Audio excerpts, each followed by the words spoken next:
मसीह में मेरे अति प्रिय भाई और बहनों, प्रभु यीशु मसीह के नाम में आप सबों का एक बार फिर से मैं हार्दिक स्वागत करता हूं।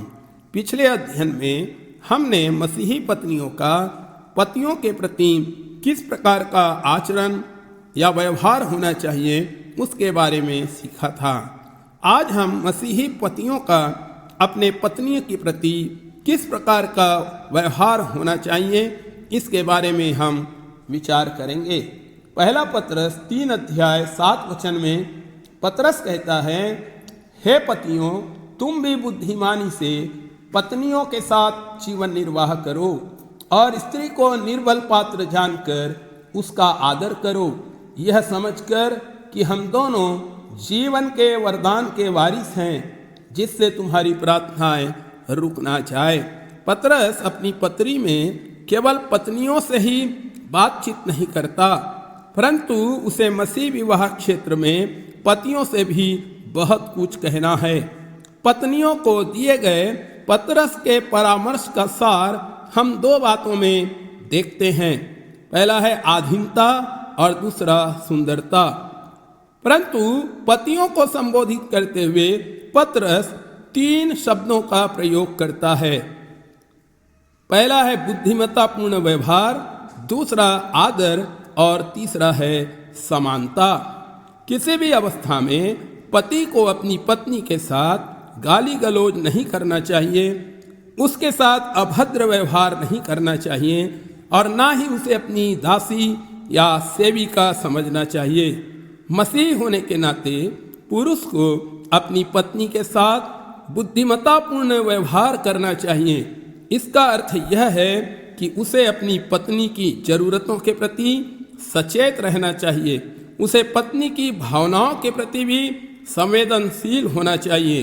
जब वो थक जाती है या अधिक कार्य करती है तो उसे शांतिपूर्वक उसके कार्यों में उसका हाथ बटाना चाहिए। मेरे विचार से एक पति का अपनी पत्नी के प्रति बुद्धिमत्तापूर्ण बर्ताव यह है कि वह अपनी पत्नी को अपना एक उत्तम मित्र समझे। पतरस यहाँ पे कहता है कि हमें अपनी पत्नियों के साथ जीवन निर्वाह करना है। इसका अर्थ यह है कि हमें उनके साथ बातचीत करने में, सलाह मशवरा करने में और योजना बनाने में समय व्यतीत करना चाहिए।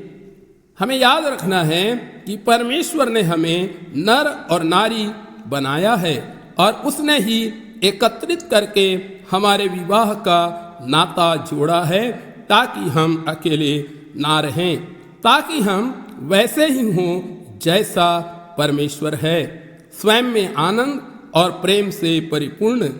इस उद्देश्य को पूरा करने के लिए एक पति को अपनी पत्नी की आवश्यकताओं के प्रति हमेशा सचेत रहना चाहिए और उसके साथ मित्रतापूर्ण व्यवहार करना चाहिए।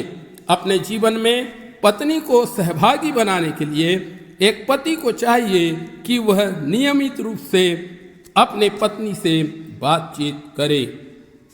दूसरी बात पतरस कहता है, स्त्री को निर्बल पात्र जानकर उसका आदर करो।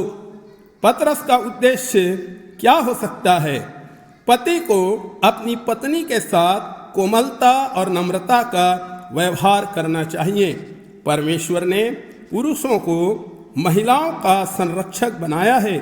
प्रत्येक पति के लिए अनिवार्य है कि वह 3 प्रकार से अपनी पत्नी के लिए प्रबंध करे। पहला, उसका यह कर्तव्य है कि पत्नी की सभी शारीरिक जरूरतों की पूर्ति करे। यह निश्चय करना पति की जिम्मेदारी है कि घर में खाना, कपड़ा या जरूरतों की चीज है या नहीं। उसके परिवार को भूखा नहीं रहना चाहिए। पत्नी और बच्चों दोनों को ही इस बात का निश्चय होना चाहिए कि वह उनका संरक्षक है। परंतु पति के लिए यह भी जरूरी है कि वह अपनी पत्नी की भावनाओं का भी पूरा ख्याल करे। उसे पत्नी को जानवर नहीं समझना चाहिए जिसे केवल भरपेट आहार की आवश्यकता होती है।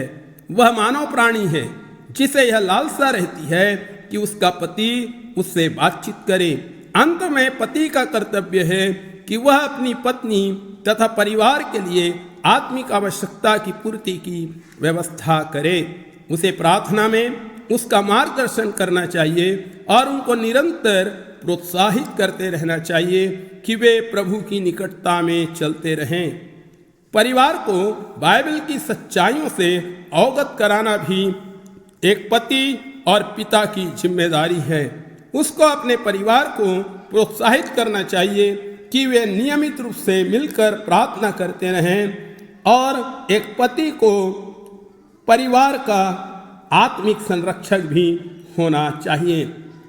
तीसरी बात है, यहाँ पे पतरस कहता है, यह समझकर कि हम दोनों जीवन के वारिस हैं। पतियों को केवल अपनी पत्नियों के साथ बुद्धिमत्तापूर्ण बर्ताव करने वाला, उनका आदर करने वाला ही नहीं, परंतु अपनी पत्नियों को आत्मिक रूप से समझने वाला भी होना चाहिए।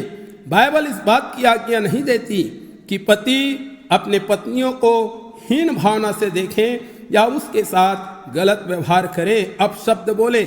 एक मसीही पति उद्धार के विषय में अपनी पत्नी को अपने समान मानता है, जैसे कि त्रिएकत्व वाले व्यक्ति पिता पुत्र पवित्र आत्मा भिन्न होते हुए भी एक हैं। इसी प्रकार विवाह संबंध में जुड़े व्यक्ति भिन्न होकर भी एक हैं।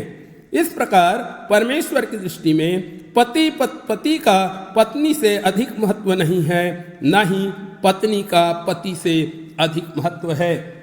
पतरस यहाँ पर कहता है, अगर तुम बुद्धिमानी से पत्नियों के साथ व्यवहार नहीं करोगे और उनका आदर नहीं करोगे और उसे समान नहीं समझोगे तो तुम्हारी प्रार्थनाएं रुक सकती है। और इसलिए पतरस यहाँ पे बताता है कि अपना जीवन इस प्रकार व्यतीत करना चाहिए कि उसकी प्रार्थनाओं में कोई बाधा ना पड़ जाए। पतरस हमें सचेत करता है कि यदि हम अपनी पत्नियों के साथ दुर्व्यवहार करते हैं या उनके प्रति हम विचारशील नहीं हैं तो हमारी प्रार्थनाओं में बाधा पड़ सकती है। परमेश्वर हमें बताता है कि हमें अनुकूल जीवन व्यतीत करना चाहिए। हम एक क्षेत्र में मसीही होने और दूसरे क्षेत्र में निर्दयी होने का नाटक नहीं कर सकते। विवाह परमेश्वर के प्रति प्रेम पर आधारित होते हैं। पतरस ने जिस प्रकार के जीवन को यहाँ अपने शब्दों में व्यक्त किया है, पति पत्नी को उसके प्रति समर्पित होना चाहिए, तभी वह आनंद दिखाई देगा, प्रतिबिंबित होगा जो स्वयं परमेश्वर में मौजूद है।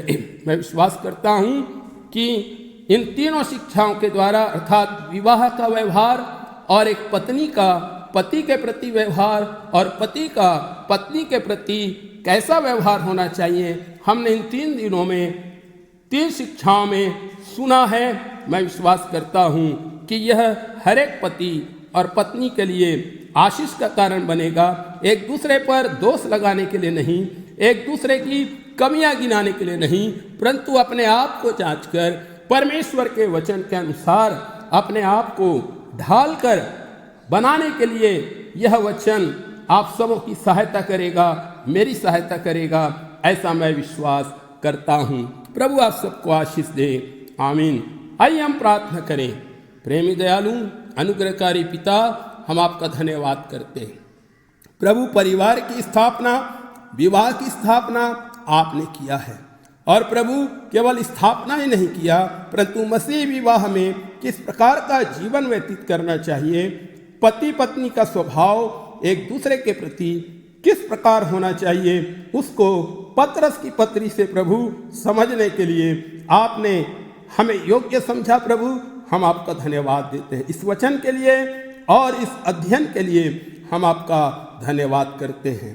प्रभु, सहायता कर और मदद कर प्यारे प्रभु, ताकि पति पत्नी के अंदर वही एकता हो, वही समानता हो जो हे त्रिएक परमेश्वर पिता पुत्र पवित्र आत्मा आपके अंदर है, ताकि हम इस दुनिया में रहते हुए एक अच्छा परिवार बनकर प्रभु आपके प्रेम को और आपके परमेश्वर पिता नाम को हम ऊंचा कर सकें, और जो हमारे जीवन को देखें वे सच्चे परमेश्वर को जानें और वे कह सकें कि मसीह परिवार कितना उत्तम परिवार होता है। प्रभु हम सबों की सहायता कर, हर एक सुनने वालों पर आप अपना अनुग्रह प्रकट कीजिए। महिमा आदर आपको देते हैं, प्रभु यीशु के नाम में मांगते हैं, आमीन।